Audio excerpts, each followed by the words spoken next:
Warahmatullahi wabarakatuh. Banyak orang yang meremehkan dan memandang sebelah mata tukang ojek.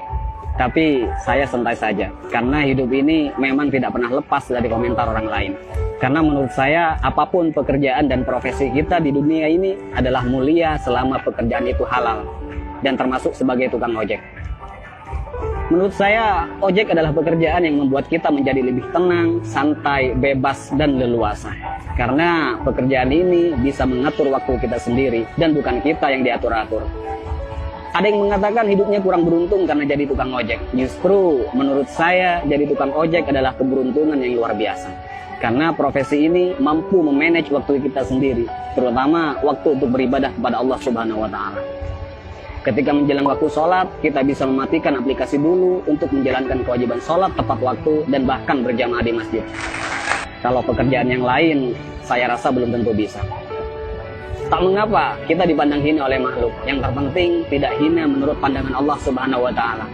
Intinya tak perlu mendengarkan apa kata orang selama profesi yang kita geluti tidak keluar dari yang namanya koridor syariat. Syukuri seperti apapun keadaan dan kondisi kita, dan jangan selalu membandingkan dengan hidup orang lain, agar kita tidak menjadi orang yang kufur nikmat.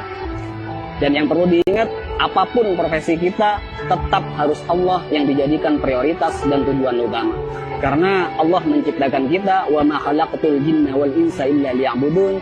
Tidaklah aku menciptakan jin dan manusia semata-mata hanya untuk beribadah kepadaku. Maka apapun status kita, apapun profesi kita dan pekerjaan kita, dan apapun peran kita dalam hidup, niatkan semuanya untuk ibadah kepada Allah Subhanahu wa Ta'ala. Ada sedikit motivasi dari saya, semoga bermanfaat. Bismillahirrahmanirrahim. Banyak orang kaya gelisah dengan kekayaannya dan hitung-hitungan dalam bersedekah, bahkan bersifat pelit dan kikir.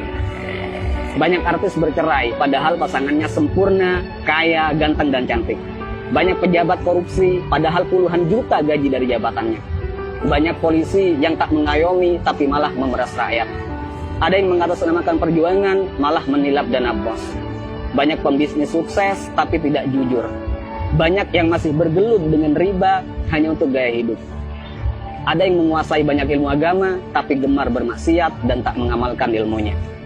Ada yang gemar berdakwah, tapi tak mampu mendakwahi dirinya sendiri. Ada yang suka minum khamr, narkoba, dan berzinah dengan alasan kesenangan. Ada yang sudah berkeluarga dan bahkan punya anak merasa kurang tentram, seolah jauh dari kata sakinah, mawaddah, warahmah. Ada atasan yang suka menyunat uang bawahannya. Ada seorang guru atau karyawan yang suka korupsi dan bahkan korupsi waktu. Ada yang punya proyek dan tidak jujur dengan proyeknya. Banyak dokter, perawat, dan bidan yang tidak lemah lembut, tidak jujur, dan bahkan terkadang tidak memanusiakan pasiennya. Ada yang sibuk mencari dunia sampai lupa pada Tuhannya dan lalai dalam sholatnya. Dan masih banyak lagi kasus-kasus yang tidak bisa saya sebutkan semuanya. Mari kita berpikir, kenapa mereka demikian? Karena dalam hidupnya bukan Allah yang mereka jadikan prioritas dan tujuan utama. Karena jika Allah yang mereka jadikan prioritas dan tujuan utama dalam hidupnya, maka sangat mustahil mereka berbuat demikian. Wa may yuhajir fi sabilillah yajid fil ardi muraghaman katsiran wa sa'a. Ayo kita berhijrah. Karena ketika kita berhijrah dan lalu Allah kita jadikan prioritas dan tujuan utama dalam hidup, maka Allah akan meluaskan rezeki dan kelapangan hati untuk kita. Dan ketika hati kita sudah lapang dan luas, maka sebanyak apapun persoalan yang kita hadapi dan sebesar apapun masalah yang menimpa kita, kita akan tetap tenang menyikapinya. Karena hati kita lebih lapang dan lebih luas dari masalah yang kita hadapi.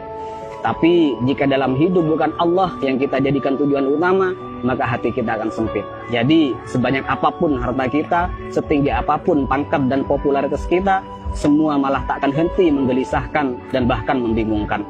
Karena hati yang sempit tak akan pernah merasa cukup dan bahkan akan menjadikan kita sebagai budak dunia yang tak akan pernah ada puasnya.